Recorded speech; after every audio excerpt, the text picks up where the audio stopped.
Oi pessoal, no vídeo de hoje nós vamos continuar um exercício que a gente fez numa das aulas anteriores aqui, dos vídeos anteriores, em que a gente fez um programinha em Python para converter uma sequência em uma sequência mutante. Então basicamente a gente recebe uma sequência de aminoácidos como entrada, uma lista de mutações que podem ser inserções, deleções e substituições e a gente gera a sequência mutante.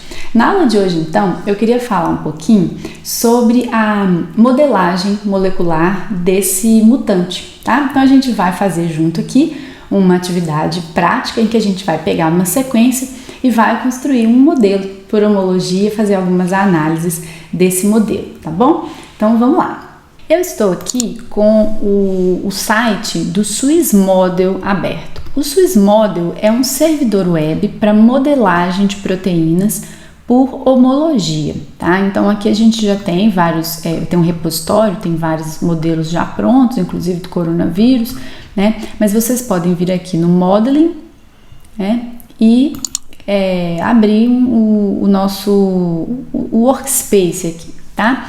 Então aqui basicamente a gente tem um espaço para colocar a sequência que a gente quer modelar. A gente pode passar um template, se a gente tiver, ou a gente pode fazer a busca por templates na ferramenta deles, tá? E aí o que eu quero fazer? Eu quero modelar a sequência da proteína spike da variante Omicron que a gente gerou na aula passada, no vídeo passado que a gente gravou aqui. Só que eu quero modelar ela já em complexo com alguns anticorpos ou fragmentos de anticorpos. Então eu encontrei aqui no PDB a estrutura de ID 7CWN, que tem fragmentos aqui do anticorpo P17H14, né, um coquetel em complexo com a proteína spike do SARS-CoV-2. Então, o que eu fiz aqui foi vir no Display Files, mostrar a sequência FASTA, ele abre aqui, e aqui a gente tem a sequência tanto de uma proteína spike, tá, que não é da Omicron, quanto fragmentos de anticorpos, são 4 cadeias. Então o que eu fiz aqui foi copiar essas 4 cadeias e gerar um arquivo texto.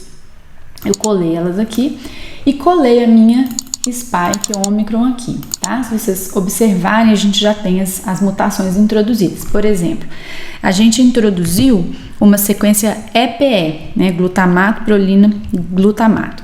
E aí a gente pode conferir, lá ela está aqui, tá? Então essa aqui já é a sequência Omicron. Então o que eu vou fazer? Copiar essas sequências aqui. Então eu tenho a Omicron e mais 4 fragmentos de anticorpo e vou colar aqui. A modelagem usando o Swiss Model é bem simples, tá? Então tô querendo mostrar para vocês verem que envolve muito pouca parametrização. É interessante depois são as análises que você tem que fazer, né, para concluir sobre a validade do seu modelo.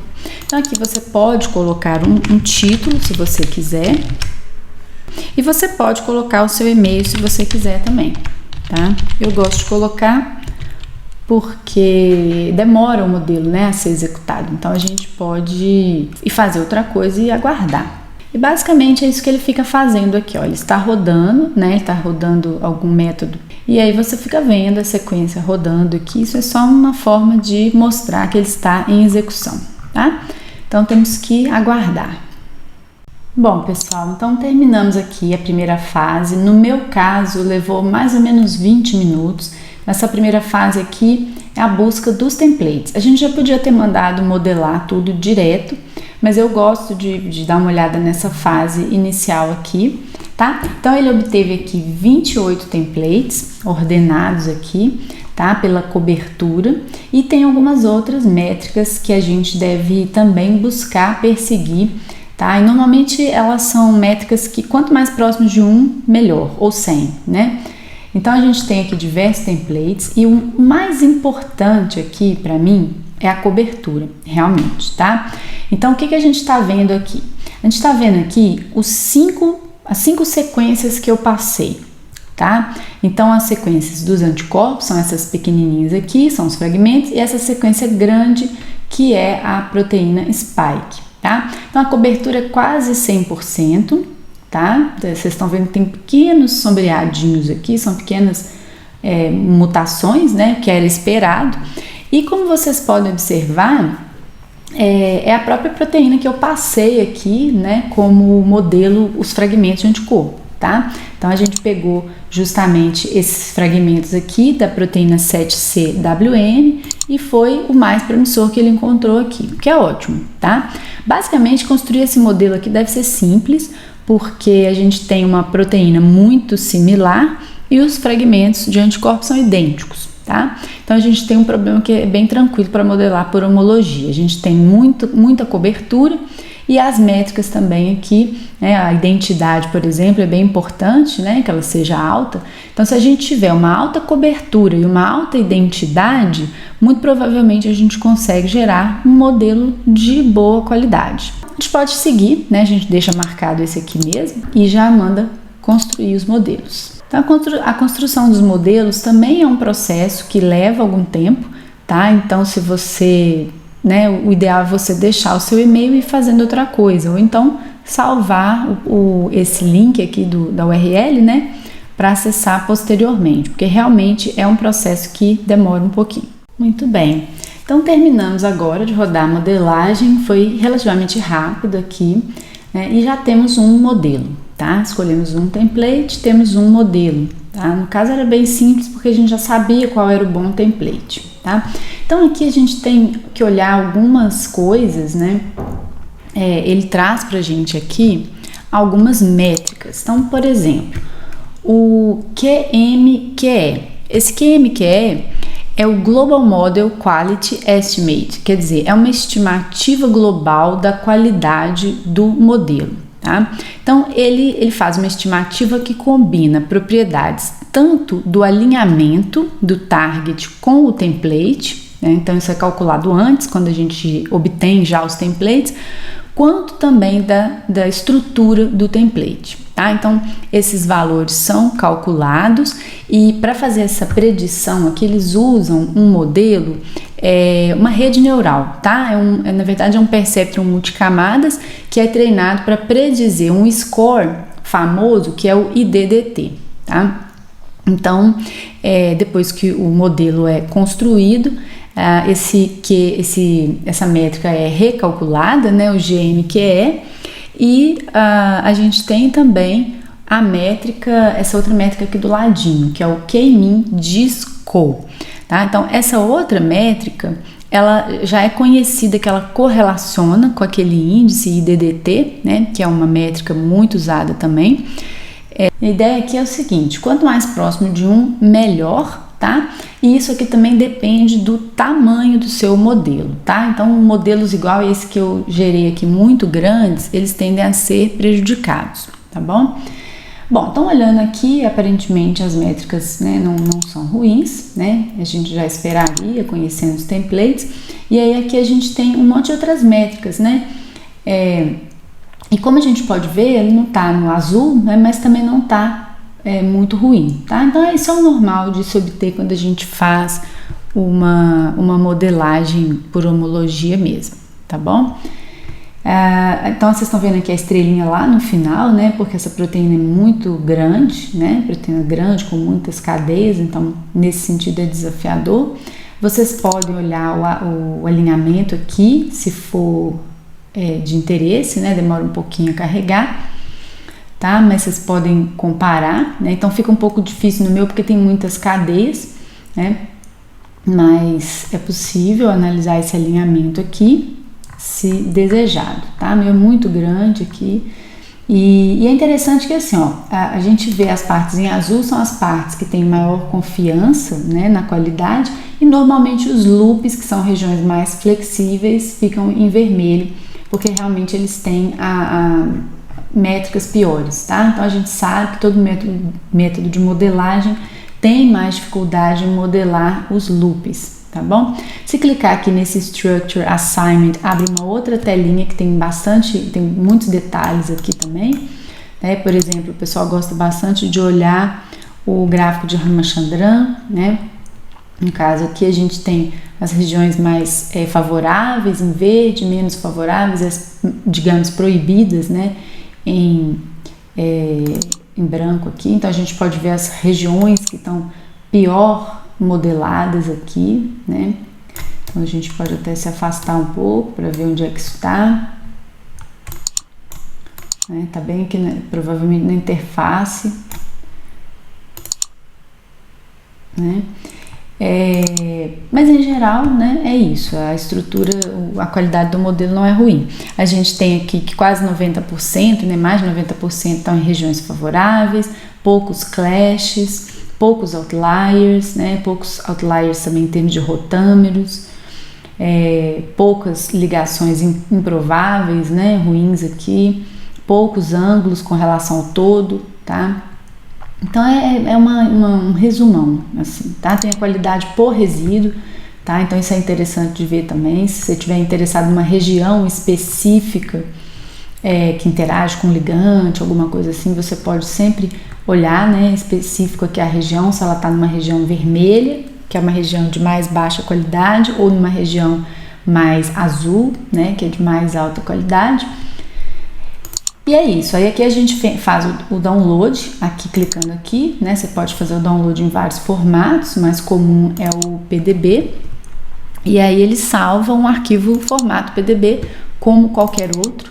Vocês podem abrir esse arquivo e analisar na ferramenta de preferência de vocês, como por exemplo aqui eu carreguei o meu no PyMol, tá? Então eu costumo usar bastante PyMol. Vocês podem ver também aqui que ele carregou alguns ligantes, né? O legal, o SwissModel, ele leva os ligantes juntos aqui para o modelo, então isso às vezes é útil, tá?